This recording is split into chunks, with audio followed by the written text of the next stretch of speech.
जी हाँ, 10वां क्यों, 10वां अंश क्यों। आज एक बहुत बड़ा सवाल है जो कि बहुत चर्चा का विषय बना हुआ है और बहुत सारे लोग हैं जो इस बात को प्रूफ करने में लगे हुए हैं कि 10वां अंश नहीं देना चाहिए। लेकिन वहीं कुछ लोग हैं जो इस बात को कहना चाहते हैं कि 10वां अंश देना चाहिए। लेकिन मेरे भाई मेरे बहन, आज मैं आपसे जिस बात के ऊपर चर्चा करने जा रहा हूं वो ये है कि 10वां क्यों, 10वां अंश क्यों। अब इस बात को जानिएगा, शायद आप में से कई लोग मुझसे सहमत ना हो, और अगर आप सहमत होते हैं तो परमेश्वर का धन्यवाद हो, अगर आप नहीं होते हैं तो परमेश्वर का धन्यवाद हो। लेकिन जो बात परमेश्वर ने मेरे हृदय में डाली है मैं आपके साथ में बांटना चाहता हूं।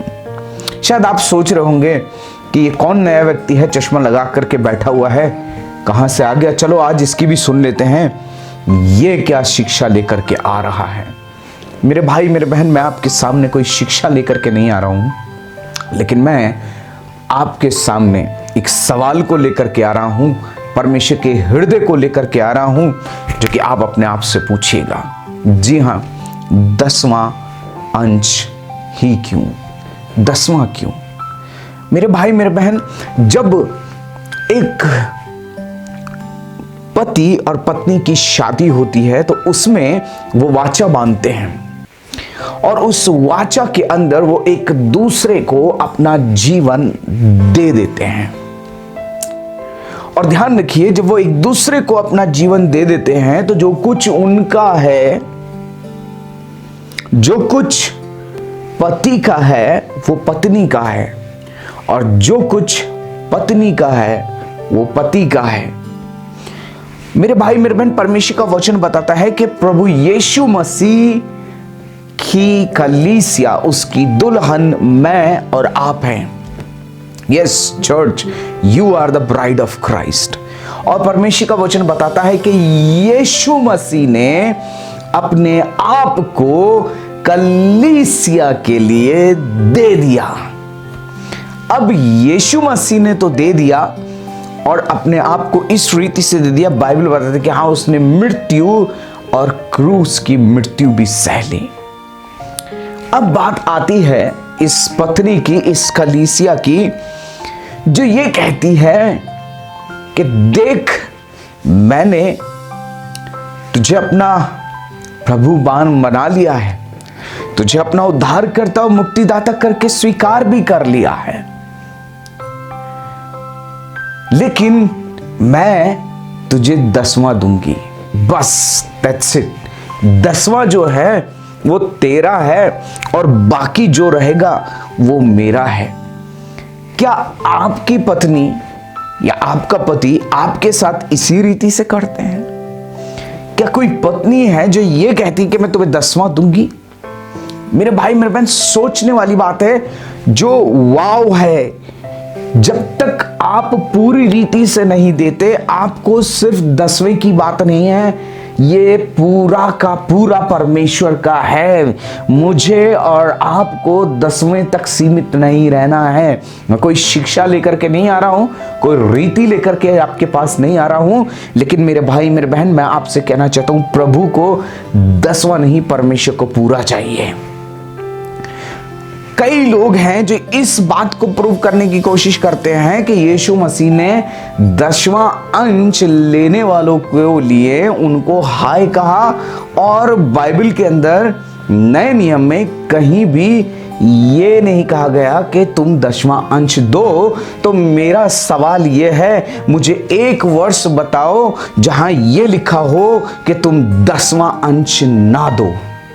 जी, एक बाइबल वर्ष मुझे बताइए जहां यह कहा गया हो कि तुम 10वां अंश ना दो।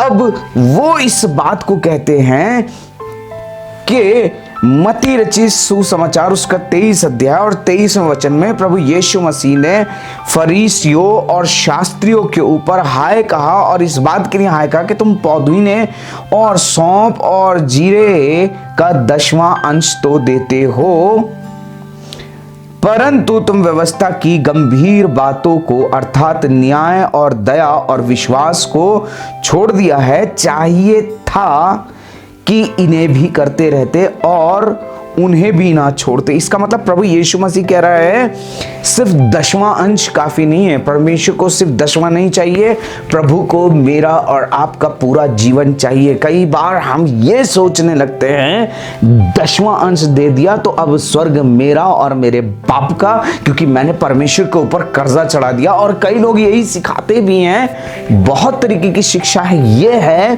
कि हाँ भाई तुम 10वां अंश दो क्योंकि इसको देकर के तुम परमेश्वर को परख लेते हो, या मलाकी के अनुसार कि तुम जो है क्या करते हो, परमेश्वर के ऊपर एक डेब्ट चढ़ा देते हो, एक कर्जा चढ़ा देते हो। ध्यान रखिए, परमेश्वर ने यहाँ कोई बिजनेस सेंटर नहीं खोला हुआ है। यहाँ परमेश्वर बात कर रहा है मेरे भाई मेरे बहन, मेरा और आपका संपूर्ण जीवन। मेरा सवाल फिर से वही है, 10वां क्यों?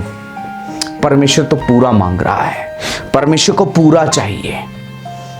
वो आपके 10वें से खुश नहीं है।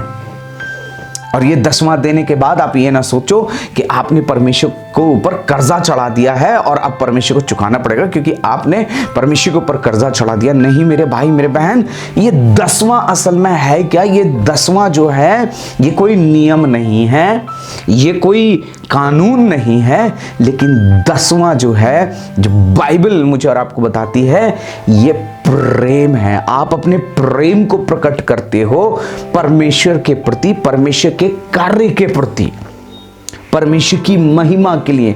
इसलिए ताकि परमेश्वर का कार्य हो सके, परमेश्वर के कार्य बढ़ सके, परमेश्वर की महिमा हो सके, परमेश्वर का वचन फैल सके। मेरे भाई मेरे बहन, परमेश्वर 10वां खाली नहीं चाहता। ध्यान रखिए, जिस प्रकार से जब आप की पत्नी आपसे ये नहीं कहती, उसके पास जो भी सेविंग होती है वो ये नहीं कहती देखो सुनो सिर्फ 10वां मैं तुम्हें दूंगी, 10वां तुम्हारा है बाकी सारा मेरा है। नहीं मेरे भाई मेरे बहन, आपकी पत्नी आपसे ये नहीं कहती, आपका पति आपसे ये नहीं कहता, बल्कि जो कुछ पति का है, जो कुछ पत्नी का है, वो पूरा आपका है। मेरे भाई मेरे बहन, क्या आप परमेश्वर के हो? और अगर आप सिर्फ 10वें पे टिके हुए हो, इसी चीज के ऊपर बहस करने में लगे हुए हो, तो इसका मतलब यह है कि अभी तक हमने अपना पूरा जीवन परमेश्वर को दिया ही नहीं है। क्योंकि अगर हमने अपना पूरा जीवन परमेश्वर को दे दिया तो ये चीजें आपके लिए मायने नहीं रखती। ध्यान रखिए, फिर पैसा आपके लिए मायने नहीं रखता, मेरे लिए पैसा मायने नहीं रखता। पैसा मेरे लिए बहुत उपयोगी तो है, पर वो मेरे लिए अहमियत नहीं रखता। मेरी जिंदगी नहीं है कि मैं उसके ऊपर बहस करूं या उसके ऊपर चर्चा करूं। मेरे पास जो कुछ है और जो कुछ परमेश्वर ने मुझे दिया है, मेरे पास कहीं से भी किसी भी सोर्स से वो आ रहा है, वो सब कुछ परमेश्वर की महिमा के लिए इस्तेमाल होना है और होता है। और यही परमेश्वर मुझसे और आपसे चाहता है। सिर्फ ध्यान रखिए, कई लोग सिर्फ 10वां अंश तक सीमित हैं, लेकिन वो अपनी जिंदगी के विषय में सीमित है। आज इस विषय पे तो बहुत चर्चाएं हो रही है कि 10वां अंश देना चाहिए या नहीं देना चाहिए, लेकिन मेरे भाई मेरे बहन, आज चर्चा इस बात की करने की जरूरत है कि तुमने मन फिरा लिया है या नहीं फिरा लिया, क्या सच्चा समर्पण परमेश्वर को किया है या नहीं किया है, क्या उसके धार्मिकता में अपनी जिंदगी को जी रहे हो, क्या विश्वास से चल रहे हो, क्या अपने भाई बहनों की सहायता कर रहे हो, क्या वो लोग जो कि आवश्यकता में हैं, जहां मुझे और आपको परमेश्वर के प्रेम को प्रकट करना है, परमेश्वर की दया को प्रकट करना है, हम जानते बूझते अपनी आंखों को बंद कर लेते हैं। वहां हम नहीं करना चाहते, क्योंकि हम कहते परमेश्वर अब ये आपका भाग है, अब आप अपने आप करो, क्योंकि मैंने तो कर लिया, मैंने आपको 10वां दे दिया, बस मेरा काम खत्म, बाकी आपकी हेडेक है। मेरे भाई मेरे बहन, ध्यान रखिए, जब हम कहते हैं कि मैं और आप मसीह की देह के अंग है, तो ध्यान रखिए, कोई भी अंग अगर परेशानी में होता है तो पूरी देह विचलित होती है और पूरी देह यही चाहती है कि ये अंग जो घायल है, ये अंग जो कमज़ोर है, ये संभल जाए, ये मजबूत हो जाए। मेरे भाई मेरे बहन, मेरा सवाल ये है, 10वां ही क्यों? परमेश्वर पूरा चाहता है। आज अपना जिंदगी पूरी दे दीजिए, पूरा समर्पण दे दीजिए, परमेश्वर के साथ ईमानदारी से चलिए मेरे भाई मेरे बहन। जिस दिन परमेश्वर को अपना जीवन दे दोगे, ये पैसे के लिए, ये 10वां और 8वां और 9वें के लिए आप झगड़ना बंद कर दोगे, दोषारोपण करना बंद कर दोगे कि ये सही कर रहा है या वो गलत कर रहा है। मेरे भाई मेरे बहन, आज आवश्यकता इस बात की है कि कौन सही कर रहा है कौन गलत कर रहा है, ये छोड़ करके अपने जीवन को प्रभु यीशु मसीह के क्रूस पर ला करके रखे और पवित्रता के साथ चलना शुरू करें कि मैं परमेश्वर के साथ ईमानदारी से चलूंगा। और प्रार्थना करें कि परमेश्वर आज मन फिराव का अवसर दे। God bless you all. परमेश्वर आपको आशीष दे। अपने आप से एक सवाल करें, 10वां क्यों? ये पूरा क्यों नहीं? ये पूरा क्यों नहीं? परमेश्वर को आपका पूरा हृदय चाहिए, आपका खाली पैसा नहीं चाहिए। परमेश्वर को आपका पूरा जीवन चाहिए, पूरा समर्पण चाहिए, वो दया चाहिए, वो विश्वास चाहिए जो दिखाई दे, जो प्रकट हो और लोग कहें कि ये यीशु इनमें बसता है, यीशु इनमें चलता फिरता है। आज यही मेरे और आपके जीवन से प्रकट होना है और इसी बात के लिए आज मुझे और आपको एक दूसरे को उत्साहित करना है, इसी बात के लिए एक दूसरे के लिए प्रार्थना करनी है। सो परमेश्वर आपको आशीष दे।